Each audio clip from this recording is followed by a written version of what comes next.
Je pense que vous allez essayer de... La carte professionnelle a été instaurée en Côte d'Ivoire depuis mars 1997, mais nous travaillons pour son application maintenant.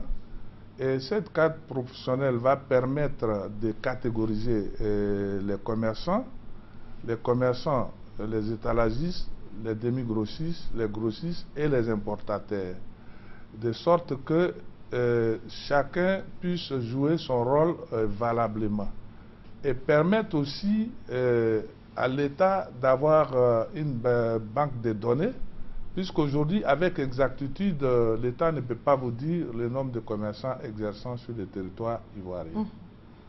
Donc, c'est pour cette raison que nous initions la carte professionnelle des commerçants. Quels sont les critères? Nous prenons un exemple, le cas d'Adia, commerçante à Diamé, qui veut avoir une carte professionnelle. Quelle est la procédure? La procédure sera définie avec notre ministère de tutelle, le ministère du Commerce, puisque après ce séminaire, il y a un comité bipartite qui a été mis sur pied par le ministre du Commerce, au passage que je salue, puisqu'il a été présent à ce séminaire, et il nous a fait l'honneur également de mettre sur pied une commission qui va plancher sur toutes ces questions, sur les questions du prix et sur les questions de modalités d'acquisition de la carte professionnelle. Là, vous me dévancez parce que j'allais poser la question de savoir combien coûte la carte. Deuxième réforme, il y a aussi la création d'une banque des commerçants. Qu'est-ce que c'est, M. Soumoro? Vous savez que les commerçants sont les gros pourvoyeurs de fonds dans nos institutions financières aujourd'hui. Mais pour avoir un prêt, c'est un parcours de combattant. Et nous avons estimé qu'il fallait que les commerçants aient leurs propres banques pour être plus compétitifs. C'est pour cela que nous parlons de création de banques de commerçants. Justement, vous parlez aussi pour la troisième réforme de la mise en place d'une mutuelle ainsi que des centrales d'achat. D'une mutuelle, vous savez que les commerçants n'ont pas de retraite. Alors souvent que ces affaires marchent, souvent ces affaires ne marchent pas.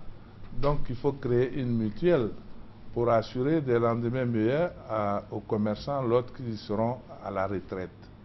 Et une centrale d'achat également pour permettre à certains commerçants d'acheter au même prix, pour que les prix soient moindres au niveau des consommateurs. Pensez-vous que ces réformes correspondent actuellement aux besoins des commerçants? Nous pensons effectivement que ces réformes répondent aux attentes des commerçants, puisque lors de ce séminaire, tous les acteurs du commerce étaient présents et qui ont contribué à élaborer les résolutions qui sont sorties de ce séminaire. Quel changement vous avez constaté? Nous avons constaté que les commerçants attendent avec impatience l'instauration de la carte professionnelle des commerçants. En plus des réformes, M. Soumoro Farikou, il y a ce sujet qui intéresse toute la population, c'est le cas des marchés qui brûlent. Est-ce que vous pouvez nous donner le nombre exact des marchés qui sont partis en fumée de 2015 à 2016?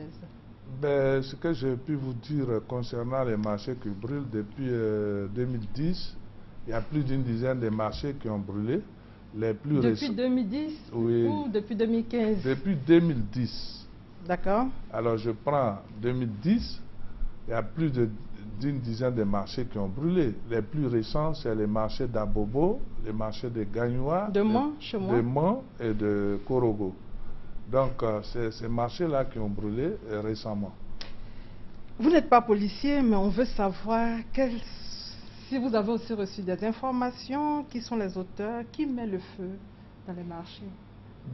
Jusqu'à présent, nous ignorons qui met le feu dans les marchés. Lorsqu'un marché brûle, nous, en tant que responsables des commerçants, nous portons plainte régulièrement contre X. Et c'est aux forces de police de mener les enquêtes pour nous dire qui sont les auteurs de ces incendies des marchés qui brûlent. Et vous, en tant que fédération, votre témoignage peut aider aussi les forces de l'ordre? Ben, nous, notre témoignage, souvent, on nous dit que c'est un problème d'électricité. Souvent, les enquêtes nous disent que c'est un problème d'électricité. Mais de là à nous dire qui sont les responsables, jusque-là, nous n'avons pas eu de réponses exactes à ce niveau. Plus d'une dizaine de marchés brûlés, les enquêtes ne révèlent rien, c'est inquiétant. La fédération doit se prononcer sur le sujet. Ben, sur le sujet, nous avons interpellé l'État par rapport à la mise sur pied d'une assurance des commerçants. Puisque lorsqu'un marché brûle, les commerçants sont sur les carreaux.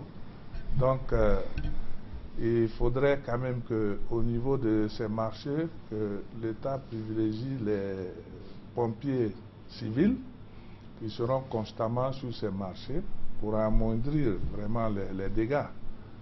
Et ces propositions, je crois que nous avons fait au gouvernement et nous attendons les réponses. Et que sont devenus ces différents marchés brûlés en tant que vous savez, aujourd'hui, l'État n'a pas les moyens de construire les marchés. Et cela est laissé au bon soin des opérateurs. Et vous savez que pour les marchés de l'intérieur, les opérateurs ne se précipitent pas, puisque là-bas, les pas des portes ne sont pas élevés, comme à Abidjan. Lorsque vous voulez acquérir un magasin dans un marché à Abidjan, il faut débourser la bagatelle de entre 10 et 15 millions de pas de porte et payer par la suite un loyer mensuel. Donc, pour les marchés qui brûlent à l'intérieur, les opérateurs ne sont pas pressés de construire ces marchés. Vous parlez de l'État, mais vous, en tant que fédération des acteurs de commerce, qu'est-ce qui a été fait pour ces commerçants qui ont tout perdu? Nous les soutenons. Comment? Nous les soutenons moralement. Récemment, à Mans, nous avons notre représentant des Mans a donné des sacs de ciment, des tôles pour la reconstruction de certains magasins au niveau des Mans. C'est ce que nous, à notre humble niveau, nous pouvons faire. Puisque n'ayant pas de gros moyens pour construire les marchés, mais nous faisons appel, nous allons faire appel à des promoteurs pour construire ces marchés-là. Et des partenaires sont prêts à les construire. Et nous attendons le feu vert de certains maires qui ne sont pas tellement prêts à nous permettre de construire ces marchés. Vous savez aussi, le problème, c'est que ces promoteurs, c'est des hommes d'affaires. Ils construisent ces marchés sans répondre à certaines normes. Et ce qui cause souvent l'incendie de ces marchés. Parce que ces marchés ne répondent pas exactement aux normes que nous voulons en tant que commerçants. Monsieur le Président des commerçants, vous parlez du coup de 2010, nous sommes en 2015 et tout est nous les soutenons moralement.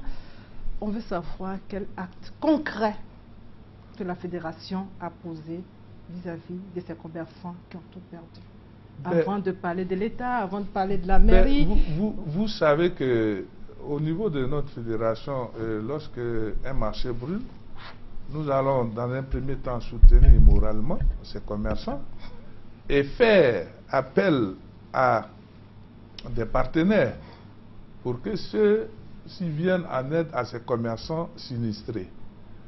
Et là, le problème est tellement complexe, c'est pour cela que nous souhaitons qu'une assurance soit mise sur pied pour que ces commerçants-là puissent ressentir moins les sinistres qu'ils